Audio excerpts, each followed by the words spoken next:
What do you want? To kill Don Luis. I want to be a killer. Who are you? Not room service.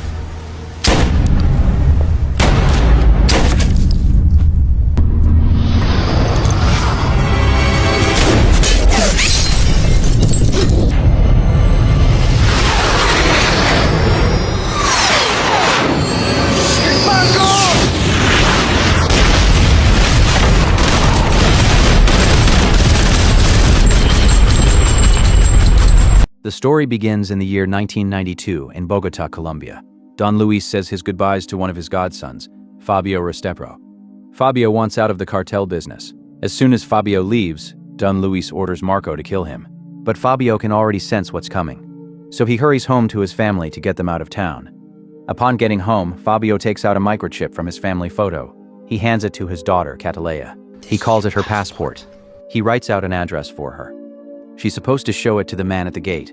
He then gives her his flower necklace. He says the flower reminds him of his mother's orchids. That's why he named Catalea after them. Earlier than predicted, Don Luis's men arrive and block their exit. So Fabio tells Alicia, Catalea's mom, to get the weapons ready. They need to fight back. Before he goes with her, he tells Catalea he loves her. She says the same back to him. Don Luis's men open fire. Catalea watches her parents rush downstairs to take down their foes. As they try to defend their house, the parents are killed. They're killed in front of the 9-year-old girl. She sees Marco show up and speak to Fabio's corpse. He tells Fabio's body that no one leaves Don Luis. Another of Luis's men points a gun at her head, but Marco stops him and sends him elsewhere to do his job. He gently speaks to Catalea. He tries to paint her father as a bad person. He asks her what she wants. She painfully surprises him by stabbing his hand. She tells him that she wants to kill Don Luis. Immediately, she exits the house through the window. She swallows the microchip. She runs for her dear life, but the men chase after her. They pursue her through the bustling town. She quickly maneuvers her way through the streets. She slips through their grasp like a slippery eel. Eventually, she slides onto a small pavement. She loses their tail. After a while, Catalea steps out of a manhole. She follows her father's instructions. A soldier takes her inside a building. She gets interrogated by another man in an office. There, she vomits out her insides.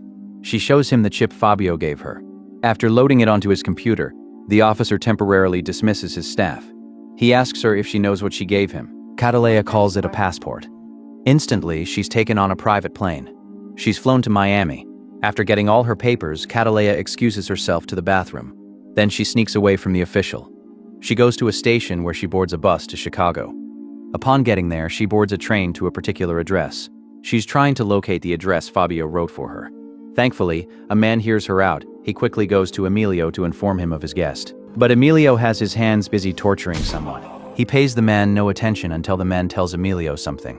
He tells him that his guest is a person named Catalea. Shortly, Emilio sees her. He quickly rushes to hug her. They have a heartwarming reunion. She cries in his arms, but he assures her that she's safe. The next day, Catalea wakes up in a room. She goes to meet Emilio in the dining room. There she meets her grandmother. Her grandmother commends her beautiful eyes. She welcomes her into the new home. While waiting for breakfast, Catalea learns something about the room. She learns that the room she slept in belonged to her dead cousin. Her cousin was killed. After hearing that the killer has been dealt with, she tells Emilio something. I want to be a killer. She tells him that she wants to be a killer. Can you help? She then asks him if he could help. Sure. He agrees to help her. Moments later, Emilio enrolls Catalea in a school. She'll be resuming the following Monday. After finalizing the admission with the principal, Emilio walks her to a restaurant. But Catalea gets mad at him.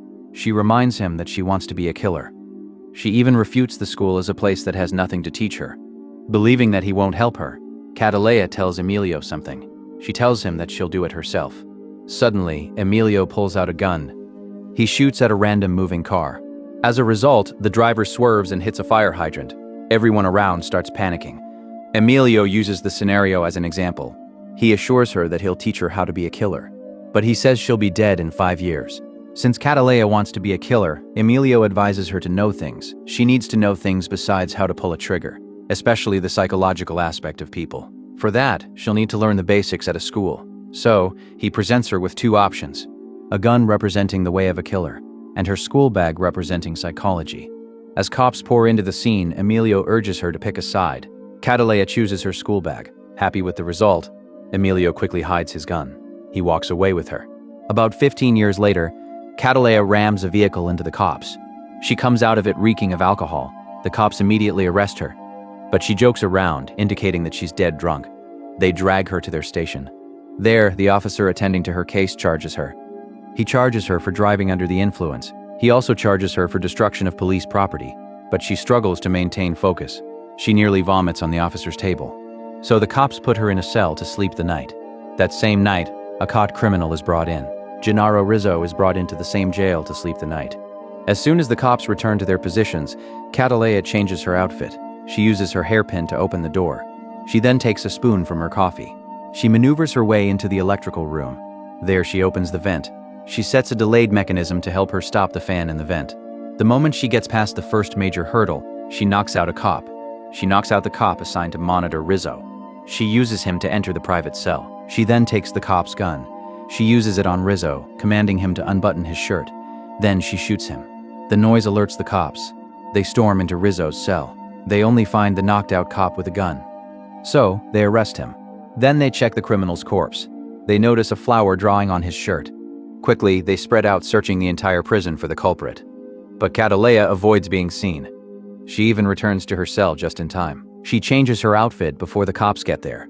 The next morning, Agent Ross, an FBI agent, comes to Chicago.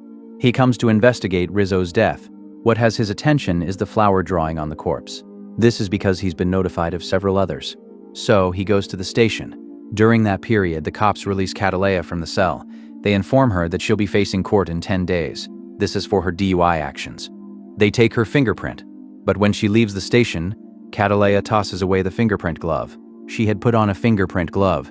She changes her appearance. As for Agent Ross, he checks the crime scene. He orders the list of people who came in and out of the police station. He wants the list from the last 24 hours. Catalea, on the other hand, contacts Emilia with a payphone. He tells her he has a job for her in the next 2 days. After Agent Ross does a thorough analysis, he concludes something. He concludes that the killer is trying to leave a message. The message is not for them. So, he tells the cops to have the strange killings on the front pages. He wants them on the front pages of the newspapers. Somewhere in Miami, Mr. Richard, a CIA agent, goes to Don Luis. He shows him the newspaper headlines. But Luis calls it a coincidence. Richard doesn't buy the lie. There were over 20 killings with the orchid drawing on their chests. So, he questions Luis about Fabio. He reminds Luis that the CIA allowed him to set up a base in Miami. They allowed this rather than lock him down. And that's on the condition that Luis is transparent with them. Before Richard leaves, he orders Luis to find out who is causing trouble. Marco shows up immediately after. Luis scolds him for not getting rid of Fabio's entire family. He's angry that Marco didn't follow orders like he commanded 15 years ago. He then orders Marco to fix things. Later, Catalea returns to her base. She freshens up. She watches her CCTV in case of any suspicious movement. Agent Ross, on the other hand, holds a meeting with other police officers. He explains to them that the targets are bad guys. He then hands down names and numbers of people. These are people who were in the police station before the crime took place. That evening, Danny Delano, Catalea's boyfriend, returns to the apartment. Catalea welcomes him. They kiss. But Danny asks her when they're going to go on a normal date. It's been his wish to show her off to others, but Catalea has him on a leash. Danny couldn't resist her. Early the next morning, Catalea leaves for a dry cleaning house. She goes to meet with Emilio. He updates her on how Grandma misses her. He shows Catalea her next target. But before she leaves, he shows her the newspaper. He questions how long this has been going on and why. Emilio condemns her actions. He says it won't smoke out Don Luis. He reminds her that the case isn't just about her. Catalea then corrects him that he's clean. But he reminds her that it's his job to keep her safe. What she's doing isn't professional. He sees that Catalea doesn't regret her actions. She still plans to do more. Emilio tells her that he shouldn't have brought her into such a life, but she argues with him. She says that she chose the path. Having rested his case, Catalea asks him to continue watching her back. In the office, Ross examines a frame of the orchid. An office worker sees it and calls it Catalea.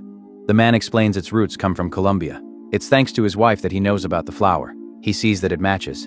He tries to search for an organization with such a name, but he is denied access. Meanwhile, Catalea feeds her dogs raw meat. She picks up one of her passports. Then she flies to the Caribbean. There, her target, William Woodgard, a rich millionaire, parties every day.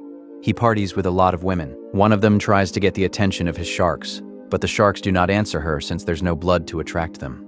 That night, William orders extra security. He goes to have fun with his women. Despite the tight security, Catalea shows up from the most unexpected place. She shows up from the shark pool. She then goes to her target to eliminate him with a gun. But then she changes her mind. She scribbles on his chest. Suddenly, William wakes up. He sees all his men's bodies sprawled on the floor. So he picks up their guns. He goes to the main hall. There he sees a Catalea flower on the glass covering the shark pool. Then he hears a voice asking him to turn around. As soon as he sees the perpetrator, he fires his guns multiple times at her. But then he realizes he's been tricked. No bullet comes out. He starts pleading, but Catalea shoots him in the leg. Then she cracks the glass beneath him. She lets it dawn on him that his blood will be the end of him. Within seconds, he crashes into his pool. The sharks try out new recipes with him. In the meantime, after trying multiple times to access the CIA account, Ross acts. Ross contacts Richard. He briefs him about the vigilante killer's case. He asks that Richard grant him access, but Richard says he can't do it over the call. It's better that Ross files for it officially. Marco flies to Chicago. Richard calls him to tell him that the FBI is closing in on him. So, he orders Marco to take care of the problem. After her mission, Catalea goes to Danny's place. She sees that he left a note for her. He's saying he'll be back the following day. He went to attend an art meeting. Meanwhile, Ross scans through the list of people that came into the station. When he scans Catalea, her name doesn't pop up, so he concludes that the vigilante killer isn't a woman. The next night, Danny returns. He sees that Catalea has prepared an indoor candlelit dinner. She gives him a stuffed alligator he's always wanted. She showers him with kisses. But he suggests they talk first. They talk about their trips, but when he tries to learn more about her, she doesn't open up. She doesn't open up about her past. Grasping for straws, Danny asks her to tell him anything. So, she lets him know that she feels lonely sometimes. He relates with her. She goes to kiss him, but he stops her. He says he'd like to take the lead. The next morning, Danny prepares breakfast. He takes a photo of her. He then wakes her up, but she frantically gets out of bed. She starts dressing up to leave. Confused, he asks her what's going on, but she doesn't give him an answer. Moments later, she arrives at the library. She meets Emilio. He angrily tosses a newspaper at her. He informs her that Don Louis has gotten one of his friends. He's getting closer to them, but she doesn't see it as a big deal. This makes him mad at her. He tells her that she has changed. He won't be giving her any work again. In her defense, she asks him a question. She asks him how many people he killed when they killed his son. But he makes her know that the case is different. He considers her the only hope they have left in their family. He then tells her not to contact him or his mother again. As proof, he hands her a photo and leaves her. When Catalea sees it, she breaks down into tears. Later that day, Danny meets with his friend. He describes Catalea, who he knows as Jennifer. He says she's the person he is convinced he really likes. Danny shows him a picture before going outside. He goes to question a cop who flagged his vehicle for parking wrongly. During that period, his friend contacts his sister-in-law. He sends her Catalea's photo to help her run a scan. After much convincing, she does as he says. It pops up on Ross's computer, so he traces the source and sends cops there. During church service, Catalea shows up. She joins her family. It surprises her grandma. After the service, while Emilio drives home, his mom speaks to him. She speaks about Catalea's actions, but little do they know that Marco has spotted them from his vehicle. As for the cops sent to investigate the traced activity, they confirm something. Through the computer, they confirm that the images match perfectly with Catalea's. So Ross orders the cops to have Catalea's face sent to other stations. He identifies her as the vigilante killer. Within that time frame, Catalea calls Danny with an unknown line. She wants to hear from him, but the police track her location. As soon as they get it, the SWAT team heads out after her. Luckily, Danny opens up about a picture he took of her. She learns that it must have leaked to the cops. Immediately, she looks through her CCTV. She sees SWAT pull up to her building. She takes a gun. She frees her bird before exiting her apartment. Luckily, she has a head start before they can arrive at her place. She takes the emergency staircase until she enters someone's room. She knocks him out.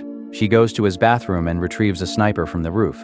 She then blows up the wall. She uses wires to descend like an elevator.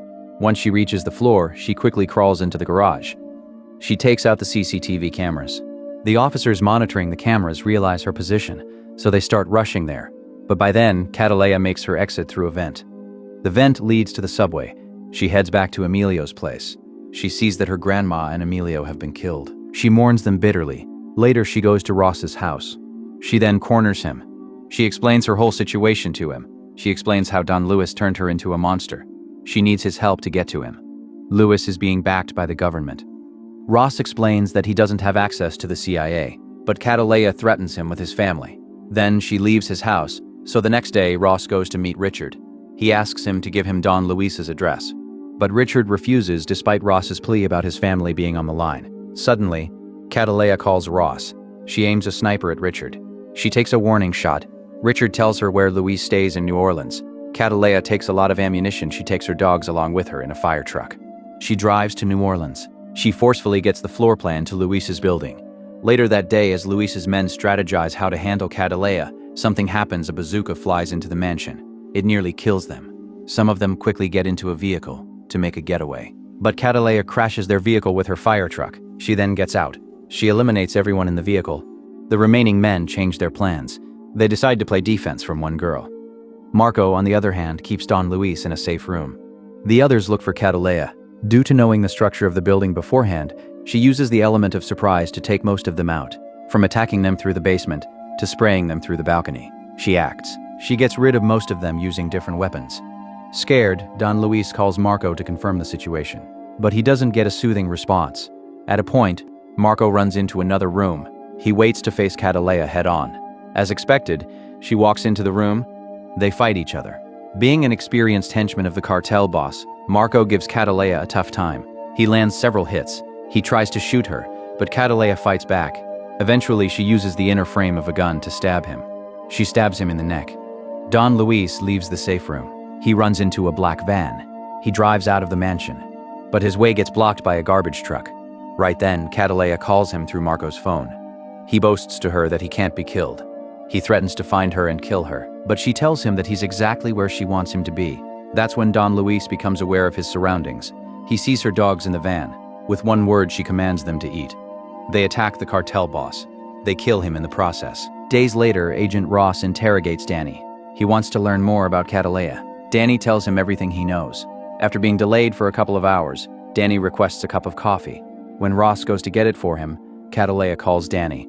She learns that he's at the FBI. She learns he knows about her. She tells him that they have 40 seconds. He should use it to ask 3 questions. But Danny simply asks for her real name. She tells him it's Catalea. He then asks her if his little bird will come back. She tells him to be open about it. Instead of asking her the 3rd question, Danny tells Catalea he loves her. Meanwhile, Ross learns of their conversation. When he tries to talk to her, she hangs up on him. Ross then releases Danny. Catalea leaves the payphone. She enters a bus to start a new life. And with that, the movie comes to an end.